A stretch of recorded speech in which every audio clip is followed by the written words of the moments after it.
Good morning, everyone. I'm here with my good friends, Paul Perkilo, Frank Loricella. We're on the beautiful Hamilton Mountain. It's pissing rain, it's freezing cold, but we've got a great project to show to you. We've got a single family home that'll be a duplex conversion. That's our short to medium term plan. Long term, we're gonna be adding a garden suite ADU to further enhance the ROI of this property. We'll go inside, we'll do a full walkthrough, and we'll go through the strategies we're gonna use to make this a turnkey investment for our investor, Paul.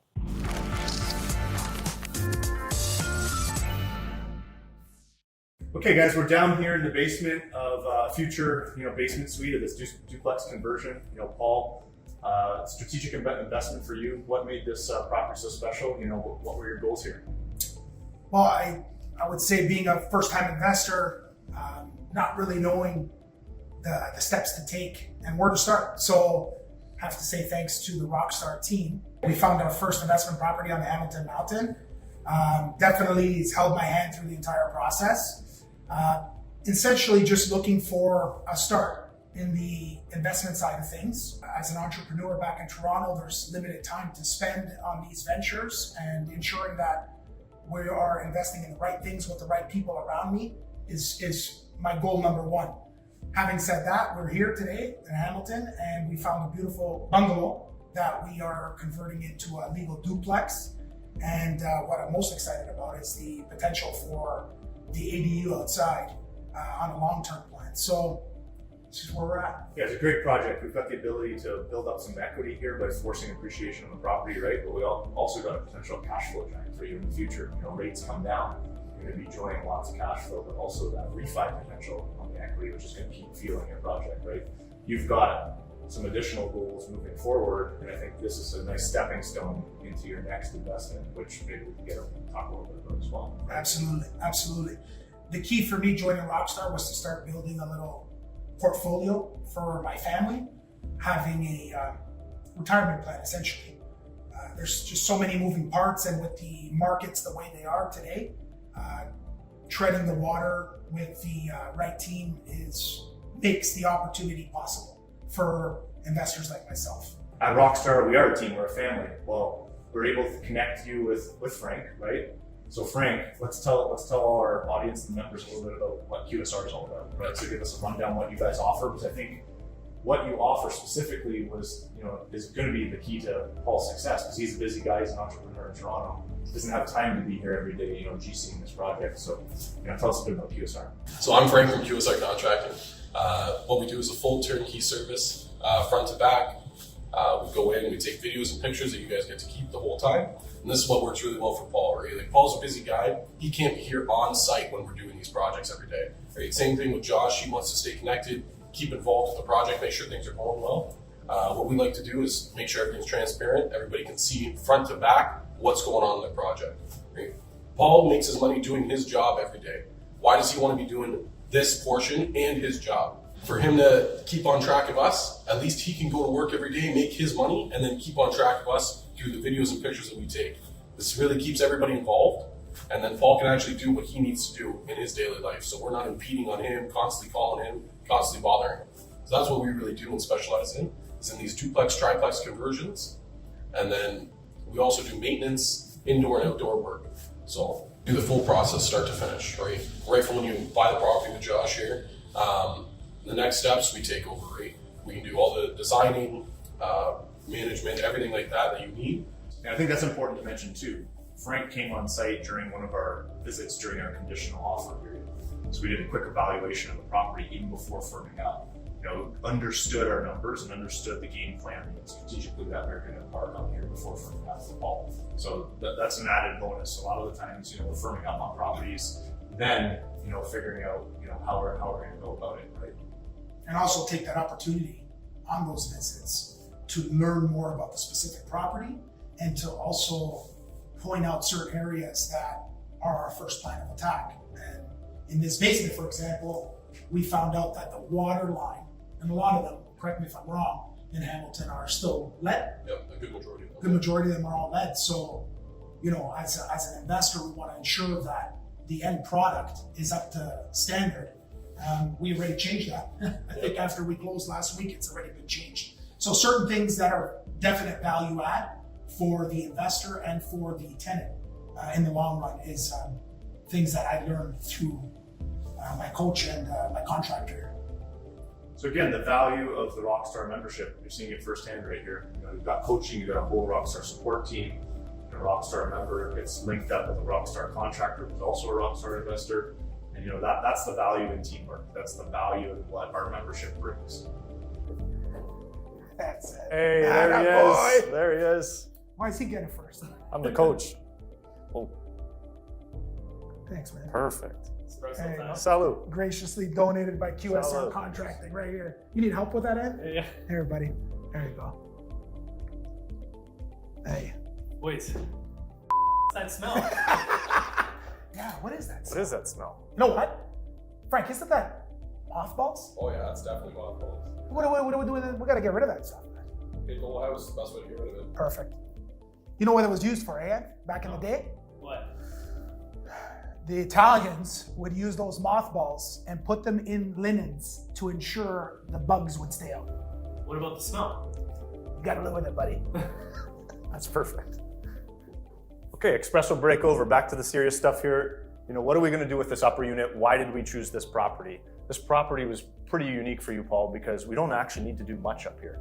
This, upper main unit, which is going to pull most of the revenue, is pretty turnkey. We call it our classic 6, 7 out of 10. We've got to redo some floors, paint, light fixtures, show you the kitchen in a second, but it's pretty much turnkey. The wall right here, we're going to take down this wall, probably turn it into an island. Our young professional renters these days aren't really using dining rooms, so we'll have a really nice, bright, open living space here. This wall comes down, we'll have a nice functional island that'll be like their breakfast, dinner bar, opens up the whole home. So let's do a walkthrough here to the kitchen, and we'll show you why we chose this property. Again, floors, lights, update it, but our kitchen's actually pretty salvageable here. Maybe we'll put some new countertops in. We'll add some functionality with a dishwasher. We can salvage, the appliances here, but this saves us a fortune on Paul's budget. We wanted to have a specific budget on this project, and we didn't want to go over, a specific number. This was a huge cost savings, not having to redo the main kitchen. Okay, so Frank, we're here. One of the things we got to do when we're thinking about duplex conversions and multifamilies is functionality, right? We talked about the kitchen a second ago. We're going to add a dishwasher. We definitely want those young professionals. This looks like an ideal space to add stacking washer dryer. It's kind of a useless closet here. You think that's a good place to add it? Well, this is a nice closet for your front door, for you to bring in your clothes, your jackets and that. I'll show you a better place that's a little bit narrower and the perfect size for a stackable washer dryer. Okay, so Frank, what are we gonna do here? This looks like just steps, down to the side entrance here. How the heck are you gonna get a washer dryer in here? These are actually the best places to put them, right? Because when you're already blocking this off for a separate entrance, we put a wall up, we make this actually a floor over top of the stairs, and then we add the washer and dryer there. This is the perfect spot for it. Yeah, and when we think about functionality in a house, right? Like we were just saying we were gonna take out a whole front closet, which, once you start looking at multi-units, you're losing some space because we lose the basement. Where do people store things? This is dead space, right? So it's perfect. We can wall this off, still get that functionality with the washer dryer, and we utilize the space in a better way. Well, you know what the best part is for me? When you got a client like Paul, he's always calling me. He's always got some complaints. He always likes to talk.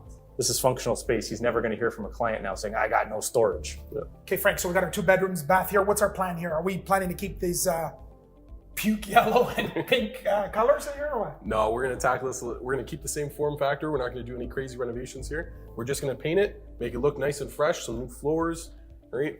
Paint the doors, do some touch-ups, and then the bathroom, just another paint, right? It's gonna be a good unit. Did you just mention also there's some grants for thermostats as well? Yeah, absolutely. There's a grant out to get a smart thermostat where you can lock it, right? Right from your phone, you monitor the temperature. You can have, perfect for these units, a monitor in the basement, a monitor upstairs, see exactly what the temperature is for each tenant, and then you can lock it out.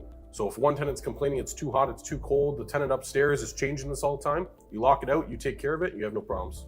Perfect. Okay, Frank, so we're down here in the basement again.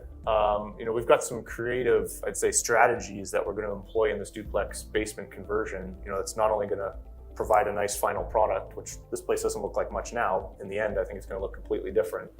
But we're also going to set it up with the mindset that we've got a 3rd unit potentially coming, for our medium to long-term plan, 5-10 years out, right? So if you wouldn't mind, just take us through a walk through the property. maybe, take us through some of the strategies and the things you suggested so we can optimize this space and ultimately get Paul, the best return we can get for him. Perfect. Yeah, this is a really ideal property for a duplex conversion, right? You have the ceiling heights. There's a few spots that are a little bit lower. It has a fantastic side entrance, right? It doesn't look fantastic now, like you said, but once we're done, it'll be clean and a nice place to live, right? Okay, Frank, so we're gonna go take a look at the electrical panel. Oh man, Frank, what are we gonna do with this height? This is brutal. How are we gonna get a legalized duplex out of this? So this is gonna be a problem for a lot of people, a lot of taller people. What we can do here is we can actually cut this down in half. So this is a ductwork and a beam. So the ductwork we can actually cut in half, widen it out a little bit, and make it able to walk under this. Yeah, right? us tall guys, coming into these basements is brutal. So there are creative strategies that contractors like Frank can come up with, so we make it a more inviting, livable space for people. Yeah, there's always a way to fix it, right? As long as you have a few areas and a good plan, you can take care of things like this, right? And then you don't give Josh a concussion. Yeah. Great. We can work our way into the water here. So one of the utilities here, we had lead water lines coming in. We upgraded this to 1-inch water lines. And then this is the meter here. What we're gonna do is we're gonna be splitting this into 2 meters for each units. And then you can monitor which unit's using how much water and then price that accordingly directly to the tenant. And then also, we have a 100-amp panel here. So this is not gonna be adequate for a legal duplex like this once you're splitting the meters. And especially if you're gonna be doing an ADU in the future, you wanna make sure that you're upgrading this to a proper size so that you can split the meters for both units and have the possibility of doing that later on for the ADU. So Frank, how was the layout proposed here? Were we doing the kitchen here, or are we putting it back in this corner? So we're gonna be doing the kitchen here. Okay. So we thought about utilities, right? Utilities and things that are already in place. So we already have the drains here set up. This is the best place to put your kitchen. So we're not digging out the floor, adding extra costs. This is the best ideal place for your kitchen. And then with a nice egress window, it'll bring in a lot of light for your kitchen and living area. And this will be the family living area? Yep, family living area with an egress window, bringing a lot of light there. And this back room right here? So we have a lot of wasted space in this utility room. The best thing we can do is actually move this furnace right under these ducts, and then we can add a bathroom right in behind here. We already have the water, we have the plumbing there, and drains, and then we can add a bathroom in this area. And then when we move the furnace room over here, we have a nice hallway. So I remember when we were in the planning stages for this particular project, we were contemplating whether we were gonna keep the furnace, Yep. Or actually, I think you had mentioned maybe heat pumps, water tanks. Are we keeping that one? Are we separating them? What are we doing with that, with the 2 suites now? So a key thing with these investment properties, and when we were doing the planning stage on this, was what kind of grants does the city offer, right? A lot of grants, there's grants out for heat pumps. They offer about $5,600 that you can get back if you switched over, but then it depends on cost, right? You can switch over from your electrical panel.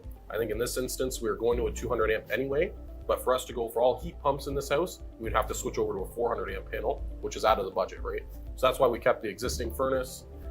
It's really just running through what's the city offer, what can you get back for money, and what's gonna meet the budget. And the furnace itself, I remember you mentioning that we shouldn't even replace it. No, these older furnaces, they last forever, right? As long as you can keep up to them and you get parts, I would keep these well before you buy a new one. How about back here? What are we doing here? Yeah, so what we're doing is a double bedroom here. We're gonna have a hallway coming right through this wall into both bedrooms. We're gonna split this area. Because we have low ceiling height in this area, we're gonna actually make this closet space. So nobody's gonna hit their head, you really won't realize this low ceiling height. So this side will be this side's closet, and then it'll be mirrored on the other side, closet on that side, and open for that area. And there's a bathroom? The bathroom will be on the other side. Okay. Into the living room. Good. So we're essentially turning it from a 1-bedroom to a 2-bedroom Yep. suite. Perfect. What the hell is this thing? Well, heck, you don't know what that is? No, what is this sure, thing? You're too young, buddy. Back in the day, the milkman used to leave the milk here while you were sleeping. Come on. Yeah, for your espresso, you see? Okay, guys, back outside here. What's unique about this property? We got a corner lot. We've got our current, short to medium term plan is duplex conversion, single family home to duplex. Our medium to long term plan with Frank here is we'll turn this back half of the property here into a nice ADU. You cannot get a better return on ROI than utilizing the property you already have. So Frank, what makes this property unique where you and your team can come in here and really, give us a garden suite that's going to be preferred and give us the return we're looking for. So when we first looked at this property, and the nice thing is, it's the proper distance off the existing dwelling and structure of the home. So it's far enough away. It's an existing structure, it's already made, so it's much easier to get permits and do upgrades to it instead of doing a full new build here, right? And when we talk about return, we're saying, hey, if we're going to generate maybe another $2,000 in income per month, where else can I buy, $2,000 in income? I'm probably going to spend $500,000 to $750,000 here in Southern Ontario. Whereas, a garden suite, maybe it's going to cost us a couple $100,000. Can't get a better ROI than that. We're utilizing the property. We've got a strategy for short, medium, and long-term plan for Paul, getting him the best return. At some point, we'll refinance, some of these upgrades, and future returns are going to pay for themselves. And he can keep growing his strategic portfolio. Frank, we explained a little bit on the inside about what we're going to do that's unique with this property, utility-wise. So tell our viewers here, what strategically we're going to do here to set us up for that, short, medium, and long-term plan. So what we have here is it's a perfect setup for just a single family home, right? You have a single meter base, but when we're looking for the future here, what we're actually going to do is we're going to triple the size here and put 3 all into one pack, and then you'll have 3 meter bases. So we'll have 2, one for the upstairs, one for the downstairs, and then just a capped off clear panel for the 3rd unit, which is possibly the ADU in the future. Okay, we're down here in our basement conversion unit. We got our lovely contractor Frank here from QSR Contracting, working nice and hard. Staying clean, right, Frankie? A little bit. All right, so from our last video here, let's take a look at what's been done so far. We have, Frank, maybe 70, 80% of the way here on this basement conversion? Just about finishing up the last coat of mudding here. So we're almost there, a little bit more. Awesome, maybe another month or so away. But take a visual here, kind of hard to see. This will be our wraparound kitchen. Remember last time I was banging my head off of this? Living space, built a little closet for stacking washer dryer. If we recall, this mechanical room was actually quite a bit further out here. We've pinned it back to open up some space in the basement here. And then we've got our bathroom off to the right, bedroom 1, bedroom 2. Kind of opened up the space, again, keeping it safe, clean, functional, try and get the best return for the investor we can get. So what we did was we moved the furnace from where the tub was in the bathroom that's now existing. We moved the furnace directly under the ductwork. We put new ductwork so that it's lower than the existing supporting beam. So we get our head height. And then we use the existing furnace and the existing AC unit from the outside to save a little bit of money because they're still good. And because we're trying to save our space on the utility room, we upgraded here to an on-demand water heater. So the tenants can always have hot water. Okay, welcome back, investors. We're here at our Brucedale project. Let's go take a look. We've got the upper unit fully complete. We've actually got it rented and tenants are moving in a few days. Let's go take a look. So we walk into the main living room here.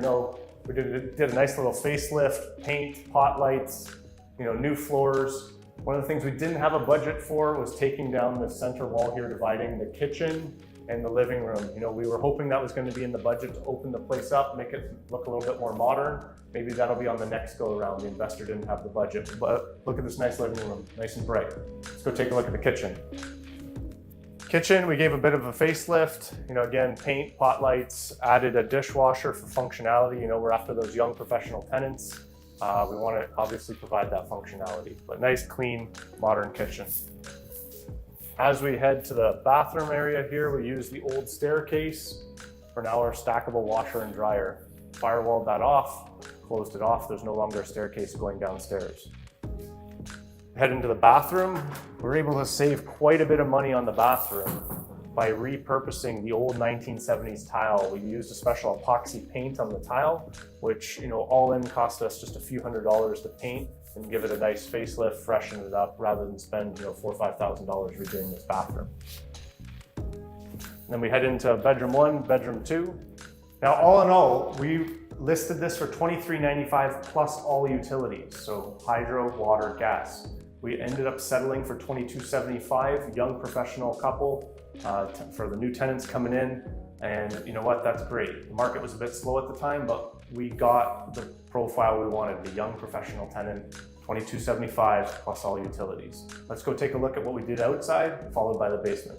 Let's take a look at what we did on the exterior here and some of the upgrades that we did. So beneath our feet here, we did upgraded water lines, upgraded sewer lines. Each unit's got its dedicated hydrometer. We've got a blank 3rd hydrometer here for the future ADU, which there'll be a garage conversion, 3 to 5 years down the line. That's our medium to long-term project. entering backyard number 1. So one of the things we did here to improve our tenant experience is we separated the backyard. So both units, upper and lower, have their own dedicated backyard space. We're not done with the landscaping here, but you'll get an idea of what we're doing. So this is the main unit's yard space. They've got 2 entrances on either end, which allows them to park and come into the yard space or come out the front door into the yard space. Take a look.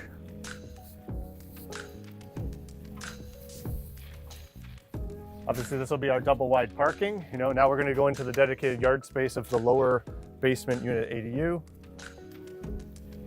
Again, still have landscaping to finish. Behind us here is the future garden suite. So one of our strategies here with this property, remember we've got a short, medium, and long-term plan. The short-term plan was to do a duplex conversion, take the single family home, get the basement ADU done. Our medium to long-term plan is to convert this space, the garage space, into a garden suite. But in the short term, we're gonna actually rent out this space. The market rent for a garage space like this is about $300 to $400 a month, local contractor, local landscaper, additional revenue for the investor, obviously offset some costs, improve the ROI, improve the cash flow. So that'll be our short-term plan, and obviously we've got our medium to long-term plan, which building out the base or the garden suite ADU is gonna give us the best ROI we can find because we already own the lot. So take a look, this will be the outdoor space for the basement ADU. And then as we come closer to the basement ADU, they've got their own side entrance, own entrance out to the main street. So let's go down, take a look. We'll take a look at the finished product, or nearly the finished product of the ADU. Okay, welcome to the basement ADU here at Brucedale. What a difference in comparison to what you guys just saw. Behind me, we've got our beautiful, open concept modern kitchen. We're walking into the living room space. You put a nice sofa, mount a TV on the wall. Our stackable washer and dryer isn't installed yet, but it will be going in the closet cubby, and it'll be nice and tucked away. With this design, if you remember from the previous videos, the mechanical room was quite a bit larger. So we've pinned it back, opened up the space. Let's go take a look. So we took roughly a third of the basement and created 2 bedrooms out of it that are decent size, nice and bright, with oversized windows, closet space. You can get a nice young professional couple in here, a nice single young professional. Maybe they use one bedroom as an office. They work from home, the other one they're obviously gonna sleep in. And then into the bathroom.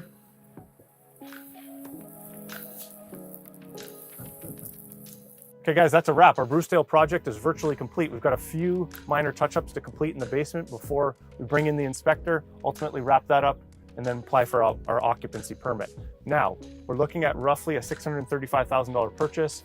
We're aiming to get roughly $4,200–4,300 in revenue. The key to this project, as we said, is our medium to long-term plan in that garden suite. That's gonna push us over $6,000 in revenue off of our initial $635,000 purchase.